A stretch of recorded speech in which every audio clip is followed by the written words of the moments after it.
perto de você, o que é que você é em Deus? Pergunta assim para a pessoa que está perto de você, o que é que você é em Deus? E aí, o que é que você é em Deus? O que é que você pode dizer? O que é que vocês estão aprendendo nesses dias? O que é que vocês ouviram nessas duas últimas palavras de como, de quem vocês são em Deus? Quem vocês são em Deus? Pode dizer para mim? Quem pode dizer? Filho, ó, alguém acertou. Eu sei que todo mundo estava pensando a mesma coisa, mas não teve coragem de dizer. Valeu, Dani. Tava só com medo, será que vai ser outra coisa? Será que é uma pegadinha, né? Mas, na verdade, de fato, nós somos filhos. Filhos de Deus. Só que há um porém. Há uma dúvida dentro de nós. Porque quando você pensa numa profissão, Tiago falou sobre profissão no finalzinho.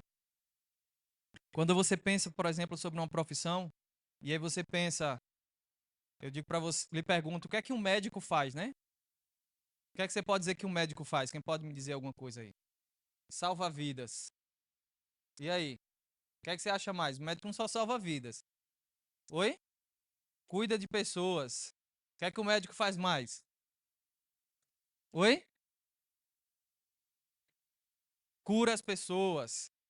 Tem mais coisa. O que é que ele faz? Passa remédio, né?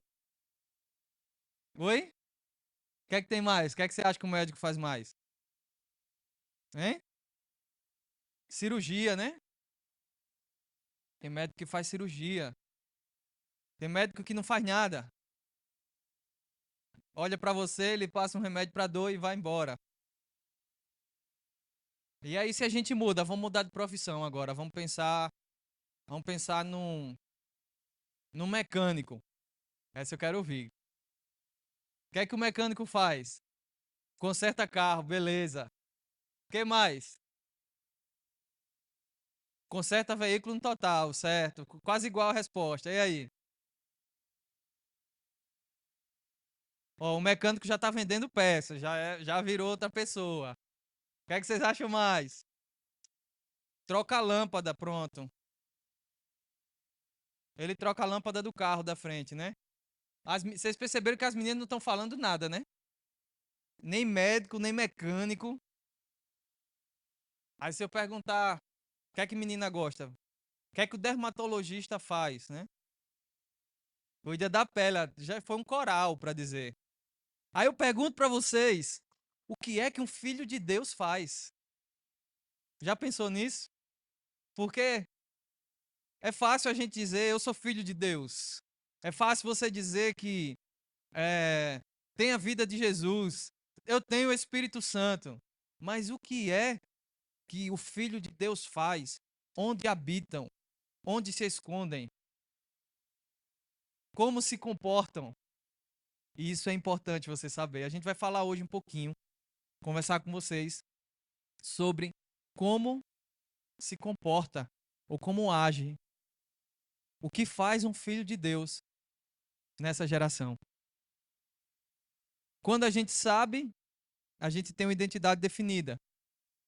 É como, por exemplo, quem aqui pensa em fazer alguma coisa na área da saúde? Levanta a mão, por favor. Pronto. Quem pensa em fazer na área de direito? Ó, já temos 3 advogados. Quem, quem gosta da área administrativa? Ó, mais 2, 3. Então, assim, às vezes nós queremos aquilo porque achamos importante aquilo ali. Fala, rapaz, eu quero a área da saúde que eu acho massa. Aí começa na área da saúde e fica quase doido, porque fica. Eu vou para parte cirúrgica, eu vou ser psiquiatra, eu vou ser da parte de ver os mortos lá, ficar no necrotério. O que é que eu vou fazer? E começa a ver várias coisas, várias ramificações, né? O cara que passa em direito, ele diz: eu vou ser advogado, vou ser juiz, vou ser promotor. O que é que eu vou fazer? Vou ser aqueles advogados que só solta preso. que é que eu vou fazer da minha vida? O cara da área de administração, eu vou montar uma empresa, vou participar de uma empresa, vou ser líder do RH.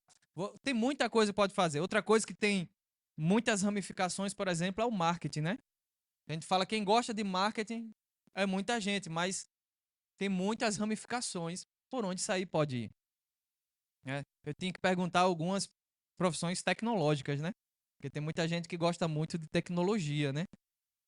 Quem já tem afinidade com inteligência artificial? Alguém? Ó, tá vendo? Já tem uma galera que já tá mexendo. Isso é um perigo, tenha cuidado. Hein? Ela pode pular do computador e tomar conta do seu cérebro. E eu queria que você desse uma olhada lá em Romanos capítulo 8. Romanos 8. Versículo 1. Agora já não existe nenhuma condenação para as pessoas que estão unidas com Cristo Jesus. Estou usando o NTLH, tá? Para as pessoas que estão unidas com Cristo Jesus. O primeiro ponto é que você precisa identificar se você já está unido com Jesus. Já está unido com Jesus? Beleza. Não há nenhuma condenação mais para você. Que tipo de condenação? De tudo que já passou. Às vezes as pessoas olham para você e dizem assim: mas é só um adolescente. Ele nunca fez nada de errado. E aí você pode olhar para ele e dizer assim: sabe de nada, inocente. É? Só quem sabe das coisas erradas que já fez é quem já fez, né? E a vida de vocês é um livro fechado, né? Escondido. Vocês não contam as coisas erradas. Fica tudo guardadinho. Mas tem muita coisa errada. E quando a gente entra em Jesus, a gente entende que as coisas que passaram não são mais motivo de condenação para nenhum de nós. Amém? Deu para você entender isso? Mas o fato das coisas passadas não serem mais motivo de condenação, isso significa que as coisas passadas formam uma coisa que você foi, mas a partir de agora, as novas coisas formam a nova pessoa que você vai ser. E para ser uma nova pessoa, a gente precisa ter novas atitudes, novos hábitos. Diga para quem está perto de você, novos hábitos. Diga, fazer coisa diferente. Não é fazer nada diferente. É só fazer coisa diferente. Tá? A Bíblia diz no versículo 2: pois a lei do Espírito de Deus que nos trouxe vida por estarmos unidos com Cristo Jesus, livrou você da lei do pecado e da morte. E aí a gente entende que existe uma... Como é que eu posso dizer? Uma regra primordial. O Espírito Santo traz vida e o pecado traz morte. Essa é uma regra primordial. E você precisa entender isso. Para ser, ser um filho de Deus, eu preciso andar com o Espírito Santo. Por quê? Porque o Espírito traz vida. E o pecado traz... Rapaz, que negócio interessante. Só tem homem desse lado, só tem mulher desse? Só. Tinha visto não, quase a igreja do véu. Não, tem um homem aqui, eu tinha visto não. Quase a igreja do véu. Enfim. Mas, para que a gente tenha vida através do Espírito Santo, a gente precisa observar um exemplo. Porque eu vou te perguntar, quem já viu o Espírito Santo aqui? Alguém já viu? Que cor tem? Ninguém viu, não é? Então, se você nunca viu o Espírito Santo, a gente precisa ter um exemplo. E o nosso primeiro exemplo é Jesus. A Bíblia diz no versículo 3 de Romanos 8 ainda: Deus fez o que a lei não pôde fazer porque a natureza humana era fraca. Deus condenou o pecado na natureza humana, enviando o seu próprio Filho, que veio na forma da nossa natureza pecaminosa, a fim de acabar com o pecado. Então, a primeira coisa que você precisa entender é que Jesus é o exemplo para você ser um filho de Deus. Jesus é filho de Deus. Amém?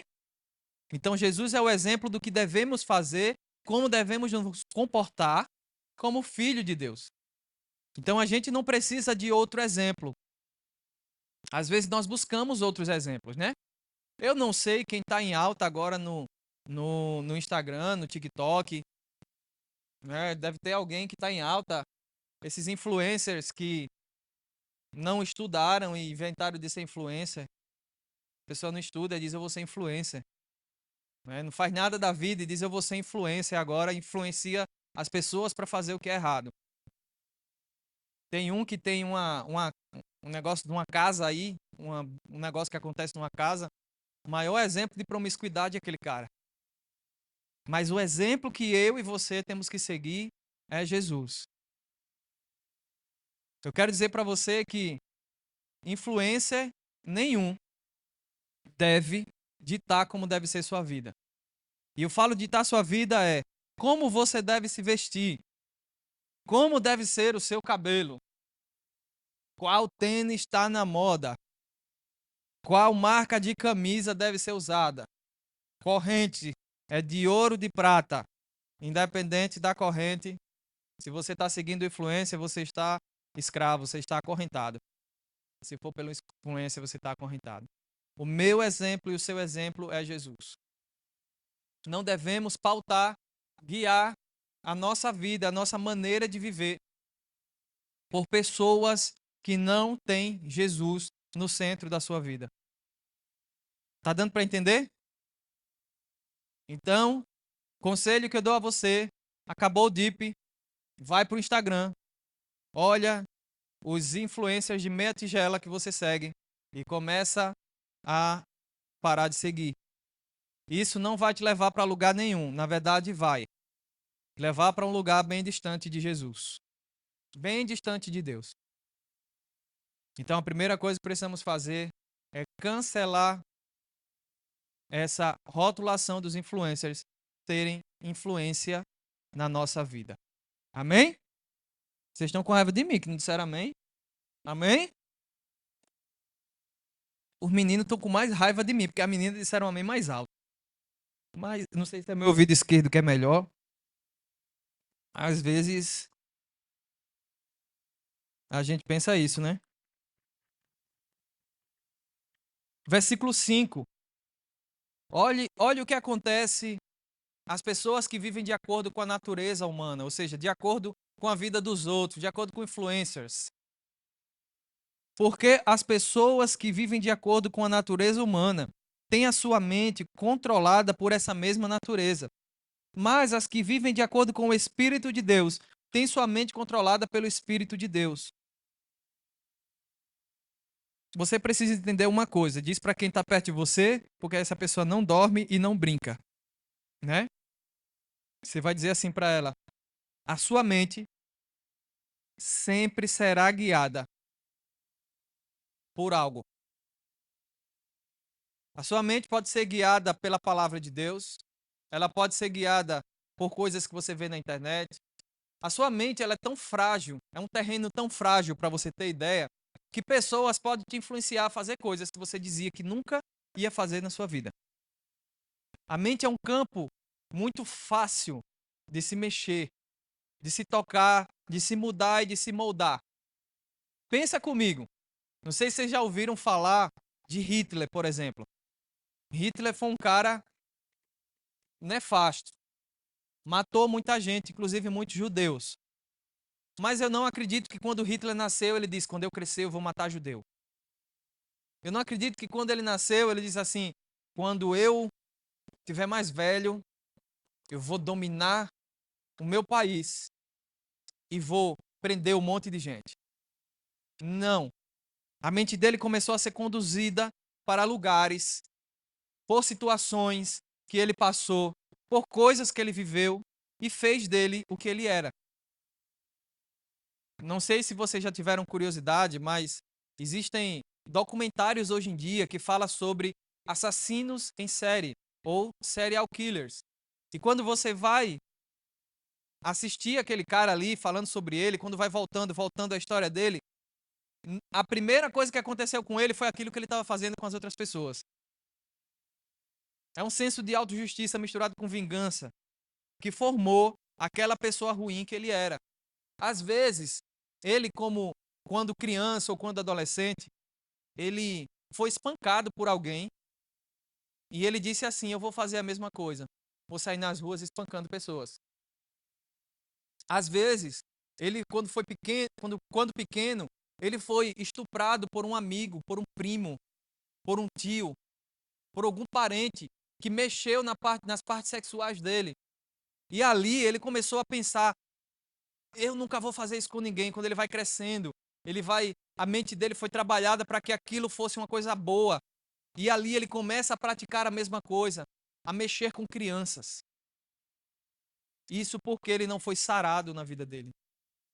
Muitos de vocês foram tocados, podem ter sido tocados de maneira indevida quando pequenos. Não estou dizendo por seus pais, mas eu estou dizendo que às vezes existe um histórico de situações que aconteceram na rua, com amigos, que te conduziram a um toque errado. E esse toque errado mexeu com sua mente. E você precisa entender que você precisa ter a mente de Jesus. A sua mente vai ser guiada. Só que ela foi guiada de uma forma até aqui. Daqui para frente ela pode ser guiada de forma diferente. Desde que você decida: Senhor, guia a minha mente. Espírito Santo, guia a minha mente por onde eu tenho que ir e o que eu tenho que fazer. Amém? Melhorou, amém. Então, nossa mente sempre será guiada. Ela não toma o rumo que queremos. Ela vai tomar o rumo onde nós estamos. No ambiente que estivermos, a nossa mente vai ser guiada. Vai ser guiada de acordo com o ambiente. Outra coisa que guia a minha e a sua mente é a música. A música, ela guia. Quer saber como está uma sociedade? Veja as músicas que estão em alta. Quais são as músicas que estão em alta hoje? Corno, homem fraco, mulher sem vergonha. É o que mais se fala. Quando você vai na rua, o que é que você vê? É exatamente o que fala nas músicas. Por quê? Porque a música guia a cultura, a mentalidade e a ação de uma sociedade. Tá dando para entender? Que a música guia as pessoas? Dá para entender que você não precisa se deixar ser guiado pelas músicas que são tocadas? Às vezes você passa, tinha uma música quando eu era adolescente que ela até hoje martela na minha cabeça. Um cara queria ser eleito e ele começava a gritar na rua: J. Andrade, J. Andrade. Quem dos mais velhos já ouviu isso? Impossível de esquecer, né? Ele pagava o carro de som. Ele nunca foi eleito. Mas eu sabia que J. Andrade é 11666. Porque a música, ela nos define, ela nos direciona.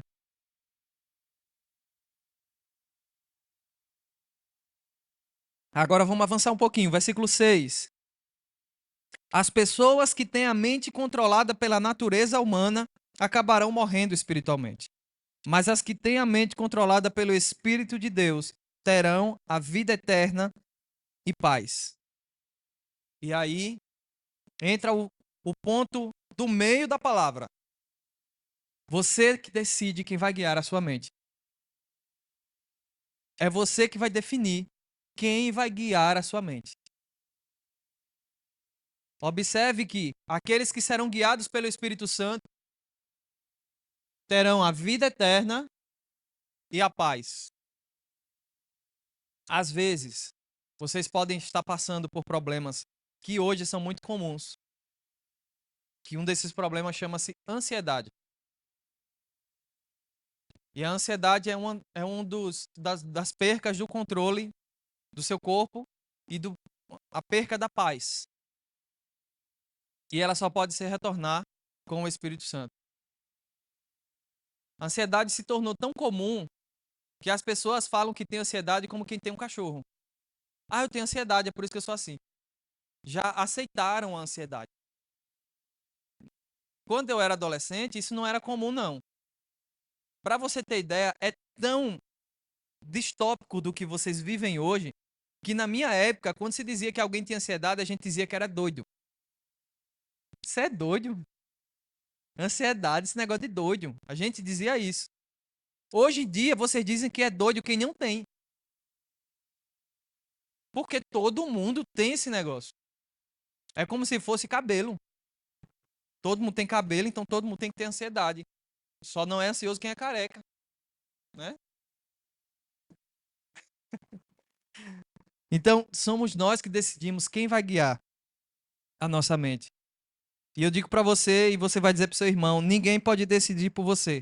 Somente você mesmo.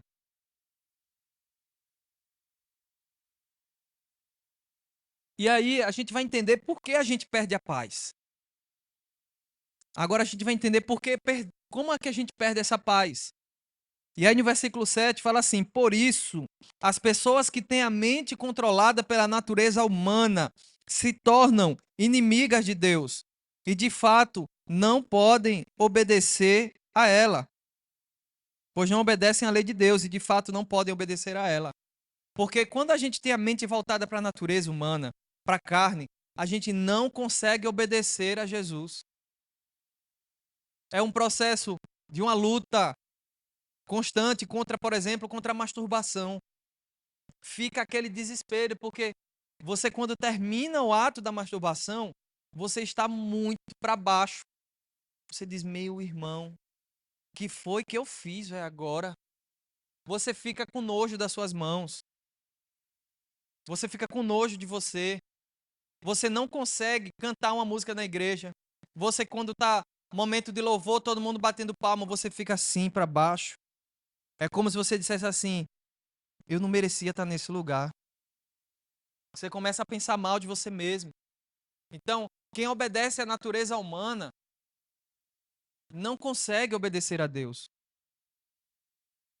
Ele se torna inimigo de Deus. No livro de Tiago, no capítulo 4, versículo 4, ele fala assim: adúlteros, vocês não sabem que amizade com o mundo é inimizade com Deus?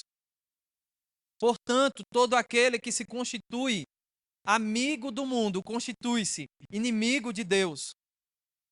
E aí ele fala: limpai as mãos. Pensei que estava lá. Limpai as mãos, pecadores. E vocês que têm a mente dividida, purifiquem o seu coração. O que é que a Bíblia está dizendo com isso? Ela está falando, ela já começou a chamar de adúltero. O que é adúltero? É aquele que quer ter amizade com o mundo e quer ter amizade com Deus. É aquele que quer ter intimidade com o mundo e quer ter intimidade com Deus ao mesmo tempo. E isso não leva a lugar nenhum. Não consegue levar a lugar nenhum. Ser guiado pelas coisas que o mundo dita para fazer nos leva a ser inimigos de Deus e a sermos resistidos por Deus, porque no versículo 8, se eu não me engano, 4:8, fala porque Deus resiste aos orgulhosos e concede graça aos humildes.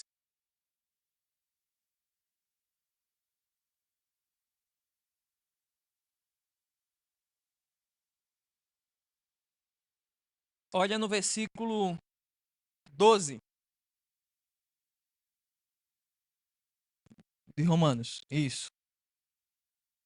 Portanto, meus irmãos, nós temos uma obrigação, que é a de não vivermos de acordo com a natureza humana.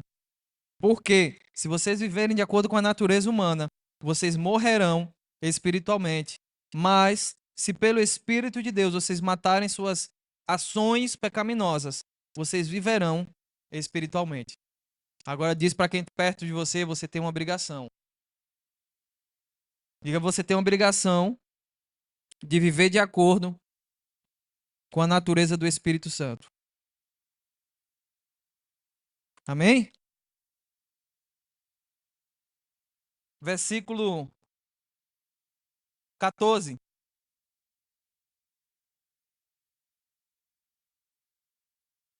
Diferente do que a maioria dos adolescentes pensam, Não são vocês, mas se houver alguém aqui já conserte isso. Eu quando tinha 15 anos, na verdade quando eu tinha 13, não sei se vocês não pegaram essa época, mas eu acho que o Juninho pegou, o pessoal mais perto da minha idade, depois de 35 pegou, que tinha a empresa de telefone, a Telasa, na época. Pegou a Telasa? Pronto, depois da Telasa foi a Oi, né? Não, teve a Telasa, Telemar, Oi. Aí, nessa época, tinha umas caixas desse tamanho que tinha uns fios. E aí, os técnicos da Telasa, eles iam cortar aqueles fios. Quando eles cortavam aqueles fios, ficava aquele bolo de fio colorido. Aí a gente fazia o quê? Pegar pra fazer pulseira do meu time. Aí fazia pulseira do Flamengo, fazia pulseira. Só não fazia do Vasco, porque se botasse a pulseira caía. Mas o resto das pulseiras a gente fazia tudo. Botava a pulseira caía no chão. Não pendia no braço a pulseira. Não sei porque. É uma atração da gravidade. Acho que o Vasco devia ser, não da Gama, mas Vasco da gravidade. Porque só cai. E aí, eu com 12, 13 anos pegava essas pulseiras, levava pro colégio e saía vendendo para pagar o lanche. Minha mãe me dava o dinheiro do lanche, mas eu queria economizar porque eu queria ter dinheiro. Porque a galera dizia, vamos pro cinema. Ela dizia, eu tenho que ter o dinheiro do cinema, porque minha mãe já me dá o do lanche, eu tenho que ter o do cinema. E saí economizando. 15 anos comecei a dar aula de música. Comecei a me tornar alguém responsável. Sabe por que muitas vezes nós vivemos em pecado e erramos? Porque somos irresponsáveis. Não conseguimos arrumar nem a cama que dorme. Se você não consegue arrumar a cama que você dorme, você não vai ter afinidade com o Espírito Santo. Tem um homem de Deus que ele disse assim, um pastor chegou para ele e perguntou para ele como é que eu faço para ser um grande homem de Deus. Ele volta para casa e arrume seu guarda-roupa. De lá para cá, depois de ter visto essa palavra, eu tenho lutado para manter meu guarda-roupa arrumado, minha esposa sabe disso.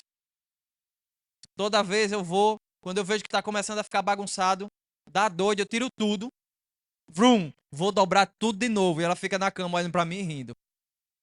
Eu vou dobrar tudo de novo. Se eu acumular 4 roupas bagunçadas dentro do guarda-roupa, eu tiro tudo e arrumo de novo. Eu aprendi que se eu não consigo manter meu guarda-roupa, eu não vou ter o Espírito Santo dentro de mim. Porque eu não vou ter organização para conversar com ele. Tá dando para entender você que tem um guarda-roupa bagunçado? Rapaz, sou muito santo. Ninguém disse um amém. Eu vou chamar os pais de vocês de novo para dizer quem tem o guarda-roupa bagunçado. E aí? Quem se entrega? Ninguém, né? Oh, alguns já começaram a se entregar, tá vendo? Isso é humildade, tá vendo? É o primeiro passo. Humildade. É por isso que nós temos uma obrigação de manter a ação do Espírito Santo. Uma outra coisa importante não é somente bagunçar aquilo que você faz por obrigação. Eita, arrumar aquilo que você bagunçou, ou seja, arrumar por obrigação aquilo que você bagunçou. Eu misturei todas as palavras e não falei nada antes, né? Mas mudar as suas ações.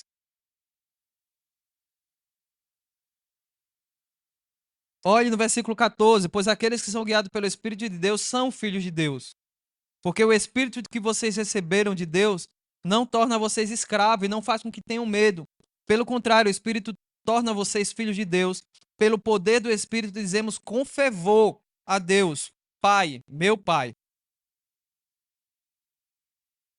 O Espírito de Deus se une com o nosso espírito para afirmar que somos filhos de Deus. Nós somos filhos de Deus e por isso recebemos a bênção que Ele guarda para o seu povo. E também recebemos com Cristo aquilo que Deus tem guardado para Ele. Porque se tomamos parte nos sofrimentos de Cristo, também tomaremos parte na sua glória.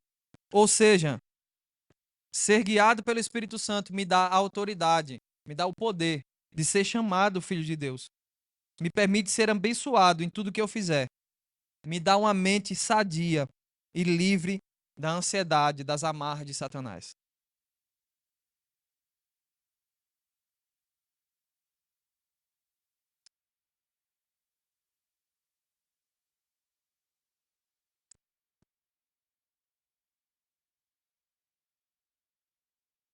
Versículo 18. Eu penso que o que sofremos durante a nossa vida não pode ser comparado, de modo nenhum, com a glória que nos será revelada no futuro. E aí começa a problemática de permanecer como filho de Deus. Como é que a gente permanece como filho de Deus? Aí é uma problemática. Porque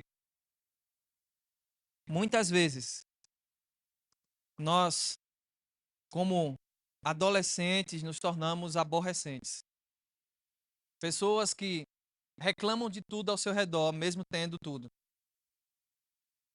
Se eu pego um adolescente reclamão, a vontade que dá é levar ele lá no Reginaldo, para ele ver o que é um menino que anda com a sandália com um prego na havaiana um tempão, que muitas vezes não tem o que comer e bota farinha com água para comer. E às vezes muitos vivem reclamando, achando que o que vivem, Deus está pegando pesado com ele. Você chega ali no Reginaldo, meninos de 8 anos com arma na mão, correndo. Você não sabe nem o que é isso. Faz nem ideia do que é isso. Só que às vezes nós achamos que o que nós vivemos é a pior vida. E isso nos conduz a ser diferentes do que é ser um filho de Deus. Porque não é o ambiente que forma uma pessoa. Conhecem a história de Adão, não conhece? Adão foi tentado no paraíso, onde não faltava nada para ele, e ele pecou. Jesus foi tentado no deserto, onde não tinha nada para ele, e ele não pecou. Então não é o ambiente que forma você. Não é o local que você está que forma você. Não é o ambiente que vai determinar se você vai ser um pecador ou não. Mas o ambiente que você está vai servir de uma catapulta para te lançar, né? Acho que vocês não sabem o que é uma catapulta. Vocês sabem o que é a catapulta? Quem sabe? Olha, poucas pessoas. Era um instrumento utilizado na Idade Média que servia para jogar umas pedras de fogo assim contra o outro exército. Vamos pensar em trampolim, porque trampolim vocês sabem. O ambiente que vocês estão é um trampolim para lhe lançar para fazer a vontade de Deus. É exatamente o ambiente que você vive hoje, que vai formar o homem de Deus que você é. Não forma um pecador. O ambiente não forma uma vítima. Ele forma um homem de Deus, uma mulher de Deus. Às vezes nós ficamos avaliando se vale a pena viver na presença de Deus, passar por tudo que passamos. Aí às vezes a gente começa a viver querendo vingança contra outras pessoas que fizeram alguma coisa com você. Eu lembro de duas situações que eu passei na minha adolescência. Eu tinha um amigo que se chamava Gustavo. Ele tinha repetido 2 ou 3 anos na escola. E aí ele era meu amigo, sempre a gente voltava do colégio junto, estudava no Ateneu. Do nada, Gustavo, uma vez, eu tinha acho que 11 anos. Gustavo me deu um soco, velho. Um soco na barriga, que eu fiquei sem ar na hora. Eu falei, eu vou pegar o Gustavo, botar pra quebrar nele. Aí no colégio, eu, com a galera junto, né? Descontei no Gustavo. Outra vez, eu saindo do colégio, sétima série, sexta série, 12 anos mais ou menos. Daqui do Salvador Lira, eu estudava no Miguel Dantas, de repente saí. Quando eu vim descendo, tinha uma cadelinha, uma cadela que tinha 3 patas, ela era cotó de uma. A cadela me botou pra correr, eu desci da ladeira do Bom Dia até a casa da minha avó correndo. Eu falei. Só que quando foi no outro dia que eu volto, os caras que estavam na rua disseram: Ó, o menino que levou a carreira da Caixinha Cotó. Eu fiquei com raiva, eu falei: miserável daquela cachorra, vou matá-la numa bicuda. Quando eu saí da escola, eu falei: agora eu pego ela. Lá veio ela latindo pra cima de mim. Aí eu comecei a dar chute no vento. Vum, vum, ela saiu correndo e eu correndo atrás da cachorra. Só para os caras verem que eu tinha condições de ganhar de uma cachorra cotó. De lá pra cá, nunca mais eu corri de cachorro nenhum. Nunca mais eu corri de cachorro nenhum, 12 anos. Só que às vezes as coisas que aconteceram com você na sua vida que você não conseguiu se vingar, você fica querendo fazer isso com outras pessoas. Termina se comportando dessa forma, usando o que você viveu como instrumento de vingança contra outras pessoas. Às vezes, o que você sofreu emocionalmente, você quer penalizar outra pessoa emocionalmente também. E isso não é uma atitude de um filho de Deus. Pelo contrário, as coisas que você passou, elas precisam servir de um trampolim para você na presença de Deus. Olha o que diz o versículo 19. O universo todo espera com muita impaciência. Em outras versões diz expectativa. O momento em que Deus vai revelar os que os seus filhos realmente são. Pois o universo se tornou inútil, não pela sua própria vontade, mas porque Deus quis que fosse assim. Porém, existe essa esperança. Um dia o próprio universo ficará livre do poder destruidor que o mantém escravo e tomará parte na gloriosa liberdade dos filhos de Deus. Diga para quem está perto de você, os filhos de Deus são livres. Pois sabemos que até agora o universo todo geme e sofre como uma mulher que está em trabalho de parto. E não somente o universo, mas nós, que temos o Espírito Santo como primeiro presente que recebemos de Deus, nós também gememos dentro de nós mesmos, enquanto esperamos que Deus faça com que sejamos seus filhos e nos liberte completamente. Diga para a pessoa que está do seu lado, a sala de aula que você estuda, espera que você se manifeste como filho de Deus. E a pergunta é, como é que você se comporta dentro da sala de aula? Será que você é um testemunho ou um testemunho na escola? Será que as pessoas da sua sala de aula falam assim, rapaz, fala com fulano que é crente. Ou quando elas olham para você, fala, e é crente, viu? Ou você também pode ser um agente secreto do reino, né? Ninguém sabe que você é crente na sua sala de aula. Todo mundo acha, sabe tudo que você faz. Você joga bola, você gosta de redes sociais, você faz alguma coisa, todo mundo sabe de tudo, mas menos que você é crente. Ninguém sabe que você é crente. Você é agente secreto, você vai se revelar no momento certo. É o Batman Gospel. Será que é assim? Você tem que entender que quem está na sua sala de aula precisa de você. Quem estuda com você lá precisa de você. Precisa de você como luz, como sal na vida dele. É você que vai falar de Jesus. E pode ser que você falando de Jesus para essa pessoa, outras pessoas venham através dela. Inclusive os próprios pais dela. Já pensou nisso? Você ser um agente de transformação em Deus. Para finalizar, falta dois, perdão.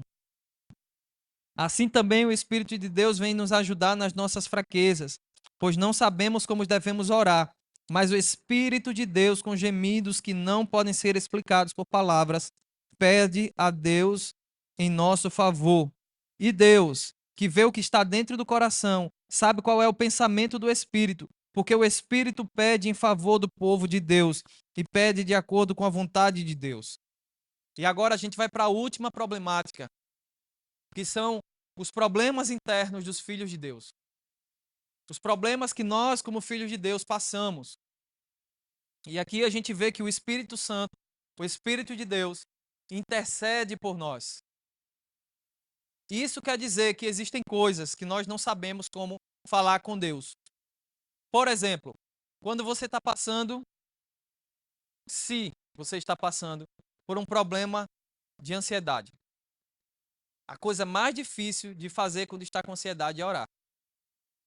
Não sei se vocês concordam comigo, mas é a coisa mais difícil, porque você não sabe o que orar. Esse versículo, nesse momento, é seu. Quando você não sabe o que orar, é simples. Transforme a ansiedade em oração. Aquele momento que você está agoniado, coração acelerado. A ansiedade em mim dava dor de barriga. ficar com dor de barriga. Dá dor de barriga. E você fica, meu Deus, e agora? E agora? E agora? E agora? Transforme isso em oração. Por que você está ansioso? Ah, meu coração. Eu não sei, só estou ansioso. Meu coração está acelerado. Senhor, meu coração está acelerado. Eu não sei o que é que está acontecendo. Me ajuda. Manda o teu espírito. Tu és a paz, que excede todo entendimento. Me ajuda. E aquilo ali, ó, vai embora. Ah, eu tenho uma prova para fazer amanhã. Eu não estudei, agora não. Aí o Espírito Santo não vai fazer a prova para você. Mas eu estudei, estou com medo dessa prova. Aí você vai, Senhor, me ajuda. Coloca na minha mente tudo aquilo que eu estudei. Não deixa eu passar desapercebido nas questões. Me ajude a fazer uma boa prova. O que é que você está fazendo? Transformando a aflição, a ansiedade, o medo em oração. É assim que agem os filhos de Deus diante das provas. Amém? Ou é de nós? Tá dando para entender? Não basta só a gente saber que é filho de Deus. A gente tem que saber como se comportar. Já pensou, você na sua cabeça assim, diz assim, eu vou ser médico. Ó, rapaz, para passar na UFAL em medicina são tantos pontos no Enem. Não, mas eu vou ser médico, eu não preciso fazer faculdade. Eu já sei o que o médico faz. Vou começar a fazer cirurgia. Vou começar com o cachorrinho que eu tenho em casa. Matou o cachorro. Existem coisas que você precisa aprender a fazer. Estão me entendendo? Agora sim eu posso dizer, finalizando. Versículo 28. Pois sabemos que todas as coisas trabalham juntas para o bem daqueles que amam a Deus, daqueles a quem ele chamou, de acordo com o seu propósito. E aí vem aquela pergunta que muitos de vocês podem fazer. Eu fiz muitas vezes essa pergunta. Ah, mas por que meu pai foi embora? Ah, mas por que ele não me criou? Ah, por que ele não liga para mim? E aí eu passava fazendo muitas perguntas quando era adolescente. Não fazia para outras pessoas. Eram perguntas que eu fazia para mim mesmo. E como eu não sabia, mesmo não tinha resposta, eu ficava sem resposta. E a questão não é saber o porquê das coisas aconteceram, mas para que isso aconteceu? O que é que isso vai me fazer mudar daqui para frente? O que é que isso vai interferir na minha vida daqui para frente? Quando a Bíblia diz que todas as coisas cooperam para o bem, são exatamente essas coisas que vão formar um homem de Deus e uma mulher de Deus.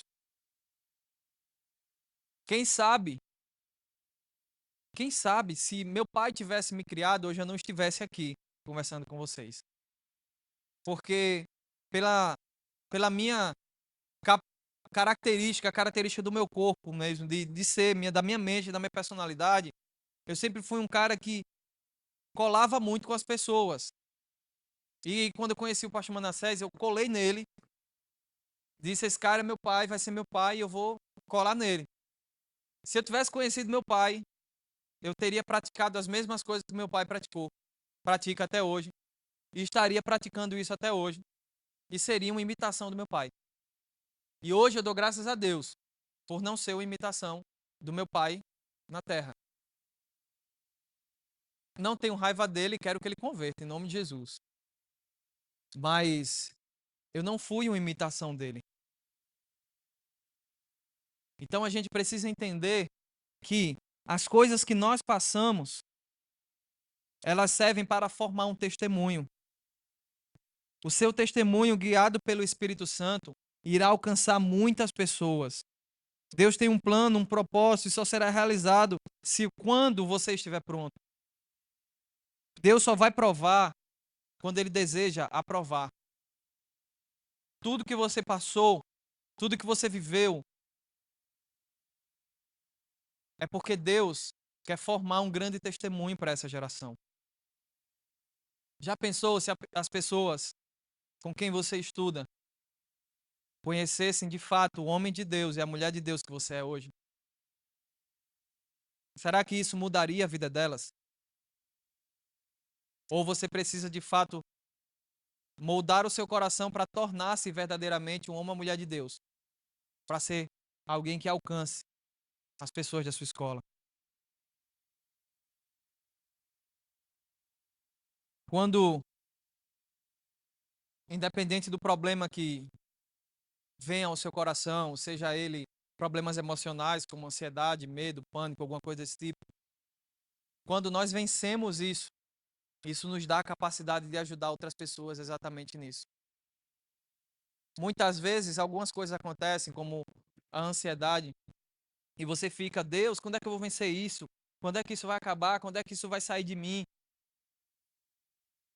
Isso está te preparando para que você seja um homem de Deus, uma mulher de Deus, para ajudar outras pessoas exatamente nessa mesma área. Tá dando para entender? Amém? Vamos ficar de pé? Queria que você orasse com a pessoa que está perto de você agora. A gente já já está encerrando o dia de hoje. Lemuel tem só um aviso para dar, né, Lemuel? Lemuel vai ter um aviso para dar, mas antes eu queria orar com vocês. Bem? Pai, nós nos colocamos mais uma vez diante de Ti, te dando graças, te agradecendo, Senhor, pelo que o Senhor fez, pelo que o Senhor está fazendo no meio dos nossos jovens, dos nossos adolescentes. Pedimos, Senhor, que essa palavra ela seja como uma semente fértil nos nossos corações, que ela produza 100 por um, Senhor. Em nome de Jesus, venha nos mostrando, Senhor, o caminho para sermos filhos de Deus, para sermos como filhos maduros em tua presença, Senhor. Em nome de Jesus te damos graça. Pedimos que o teu Espírito Santo esteja conosco ainda nesse dia, em nome de Jesus. Amém. Lemuel? Oxi.